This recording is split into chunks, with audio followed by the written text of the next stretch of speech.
விக்ரம் நகரில் சூரியன் அடிவானத்திற்கு கீழே மறைந்து கொண்டிருந்தது.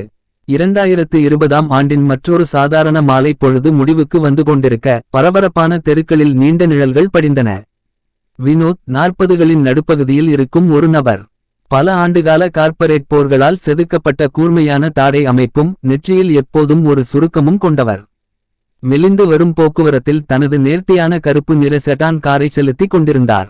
நகரின் வணிக மையத்தில் அமைந்திருக்கும் உயரமான கண்ணாடி கட்டிடம் போன்ற அவரது அலுவலகம் முடிவற்ற கூட்டங்கள், நிதித் திட்டங்கள் மற்றும் வெற்றியை நோக்கிய இடைவிடாத ஓட்டத்தினால் அவரை மீண்டும் முழுமையாக ஆட்கொண்டிருந்தது. ஒரு செழிப்பான தொழில்நுட்ப நிறுவனத்தின் நிறுவனராக வினோத் தனது விடாமுயற்சியால் ஒரு பேரரசை உருவாக்கியிருந்தார். ஆனால் அது பெரும்பாலும் அவரை வீட்டின் அமைதியான தாளங்களிலிருந்து தனிமைப்படுத்தியிருந்தது. நகரின் ஒதுக்குப்புறத்தில் இருந்த தங்களின் விசாலமான 2 அடுக்கு வில்லாவிற்குள் காரை செலுத்திய வினோத் என்ஜினை அணைத்துவிட்டு ஒரு கணம் அங்கேயே அமர்ந்து தன் நெற்றிப் பொட்டுகளை தேய்த்து கொண்டார். பராமரிக்கப்பட்ட புல்வெளிகளும் ஜன்னல்களிலிருந்து கசியும் இதமான ஆம்பர் நிற விளக்குகளும் கொண்ட அந்த வீடு அவர் அரிதாகவே அனுபவிக்கும் ஒரு புகலிடமாகும். தனது பிரீஃப்கேஸை எடுத்துக்கொண்டு ஜாக்கெட்டை தோளில் போட்டுக்கொண்டு உள்ளே நுழைந்தார். அவருக்கு பின்னால் கதவு மென்மையாக மூடிக்கொண்டது. வரவேற்பறை பிரீத்திக்கு பிடித்தமான ஊதுபத்தியின் மல்லிகை மணத்துடனும் ஏர் கண்டிஷனரின் மெல்லிய ஓசையுடனும் அவரை வரவேற்றது. ஆனால் உடனடியாக அவரது கவனத்தை ஈர்த்து எரிச்சலை தூண்டியது அவரது 12 வயது மகள் ஆலியாதான். அவள் மென்மையான சோபாவில் ஒரு பூனையைப் போலச் சுருண்டு படுத்து கொண்டிருந்தாள். அவளது கரிய சுருள் முடிக்கு நடுவே ஸ்மார்ட்போன் திரையின் வெளிச்சத்தில் அவளது முகம் பிரகாசித்தது.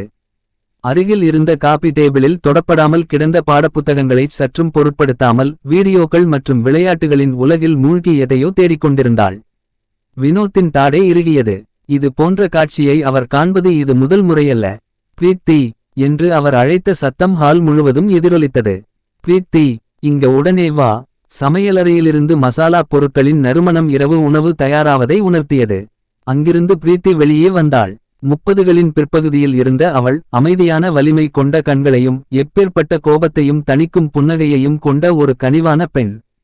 பூவேலைப்பாடுகள் செய்த ஏப்ரனில் கைகளை துடைத்து கொண்டே தன் கணவரின் உடல்மொழியில் இருந்த பதற்றத்தை கவனித்தபடி அவரை நெருங்கினாள். கோடை காலத்தின் குளிர்ந்த காற்றைப் போல மென்மையாகவும் ஆறுதலாகவும் அவரது தோளில் கை வைத்தாள். தயவு செய்து அமைதியாக இருங்கள் என்று அவள் அன்புடன் மெதுவாகச் சொன்னாள். இந்த முறை உங்களை எது தொந்தரவு செய்கிறது? என்னிடம் சொல்லுங்கள், நாம் சேர்ந்து சரி செய்யலாம். தன் போனை தலைநிமிர்ந்தும் பார்க்காத ஆலியாவை வினோத் ஆக்ரோஷமாகச் சுட்டிக்காட்டினார். அவளைப் பார், இப்படித்தான் நம் மகளை வளர்க்கிறாயா? நான் ஒவ்வொரு முறை வீட்டிற்குள் நுழையும்போதும் அவளது கண்கள் அந்த பாழாய்ப்போன போனில் தான் ஒட்டிக்கொண்டிருக்கிறது. கடைசியாக எப்போது அவள் கையில் ஒரு புத்தகத்தை பார்த்தாய்? எப்போது ஹோம்வொர்க் செய்தாள்?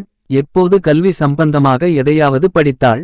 அவளுக்கு 12 வயதாகிறது பிரீத்தி. அவள் எப்போதும் பொழுதுபோக்கு தேவைப்படும் கைக்குழந்தை அல்ல. பிரீத்தி ஆலியாவை பொறுமையுடனும் புரிதலுடனும் பார்த்தாள். லட்சியம் கொண்ட தந்தைக்கும் சுதந்திரமாகச் செயல்படும் மகளுக்கும் இடையிலான இந்த மோதலை அவள் ஏற்கனவே பார்த்திருக்கிறாள். ஓ, இதுதான் உங்களை கவலைப்படுத்துகிறதா என்று அவள் மெல்லிய கேலியுடன் பதிலளித்தாள். அவள் ஒரு குழந்தை வினோத். இன்றைய காலத்து குழந்தைகள் தொழில்நுட்பத்தால் சூழப்பட்டிருக்கிறார்கள். அது அவர்கள் உலகின் ஒரு பகுதி. ஆனால் இது உங்களுக்கு இவ்வளவு வருத்தத்தை அளித்தால் அவளிடம் இதைப் பற்றி ஏன் பேசக்கூடாது? கனிவாக, அன்புடன் ஒரு தந்தை பேச வேண்டிய முறையில் பேசுங்கள். நீங்கள் சமீபகாலமாக வேலையில் மிகவும் பிஸியாக இருப்பதால் அவள் உங்கள் அருகாமையை இழக்கிறாள். அதுதான் அவளை விலகிச் செல்ல வைக்கிறது. சொல்லப்போனால் அவள் உங்கள் மேல் கொஞ்சம் வருத்தத்தில் இருக்கிறாள். வினோத்தின் கோபம் தணிந்து ஒரு குழப்பம் ஏற்பட்டது. என் மேல் வருத்தமா? நான் என்ன செய்தேன்? இந்த குடும்பத்தை கவனித்துக் கொள்ளவும் அவளுக்கு சிறந்த பள்ளிகள் மற்றும் வாய்ப்புகளை வழங்கவும் நான் ஒவ்வொரு நாளும் கடினமாக உழைக்கிறேன். பிரீத்தி மெதுவாக பெருமூச்சு விட்டாள். அவள் கை இன்னும் அவர் தோளில் இருந்தது. அதுதான் விஷயம். அவளுக்கு அதைவிட மேலான ஒன்று தேவை. அவளுக்கு நீங்கள் தேவை. இதை நீங்களே அவளிடம் கேட்க வேண்டும். இது உங்களால் மட்டுமே சரிசெய்யப்பட வேண்டிய தந்தை மகள் உறவு. வினோத் தன்னை நிலைநிறுத்திக் கொள்ள ஒரு நீண்ட மூச்சை எடுத்துக்கொண்டு சோபாவை நெருங்கினார். ஆலியா இறுதியாக நிமிர்ந்து பார்த்தாள். அவளது அகலமான பழுப்பு நிற கண்கள் அச்சமும் சவாலும் கலந்த பார்வையுடன் அவரை எதிர்கொண்டன. அவர் தனது குரலை மென்மையாக்கி அவள் நிலைக்கு கீழே அமர்ந்தார். ஆலியா, என் செல்லமே, அப்பா மேல ஏன் கோபமாய் இருக்க? நான் ஏதாவது தப்பு செஞ்சுட்டேனா? ஆலியா தயங்கினாள். அவளது விரல்கள் போனை இன்னும் இறுக்கமாக பற்றின. அவள் முதலில் எதுவும் பேசவில்லை. ஆனால் பிறகு ஒரு மெல்லிய பெருமூச்சுடன் போனை அவரிடம் நீட்டினாள். அந்த திரையில் நோட்ஸ் செயலியில் பக்கெட் லிஸ்ட் ஆசைகள் பக்கெட் லிஸ்ட் விஷஸ் என்ற தலைப்பில் ஒரு எளிய பட்டியல் இருந்தது. வினோத்தின் கண்கள் அந்த வார்த்தைகளை வரிசையாக பார்த்தன, ஒவ்வொன்றும் ஒரு ரகசிய உண்மையை உணர்த்துவது போல அவரை தாக்கின. 1. குடும்பத்துடன் பிக்னிக் செல்ல வேண்டும். 2.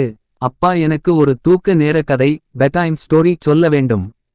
3. அப்பாவோடும் அம்மாவோடும் சேர்ந்து ஒரு இரவு திரைப்படம் பார்க்க செல்ல வேண்டும். அந்த எளிமையான ஆசைகள் அவரது தற்காப்புகளை தகர்த்தன. அவை பெரிய கோரிக்கைகள் அல்ல, ஒரு குழந்தை அன்பிற்காக ஏங்கும் ஏக்கங்கள். வினோத் ஒரு சோக அலையையும் அதே சமயம் ஒரு குற்ற உணர்வையும் உணர்ந்தார். இதை அவர் எப்படி கவனிக்காமல் விட்டார்? போனை கையில் பிடித்தபடி, தன் அடுத்த நகர்வு என்னவென்று தெரியாமல் பல சாக்குகளையும் வருத்தங்களையும் மனதில் ஓட்டியபடி அங்கேயே நின்றார்.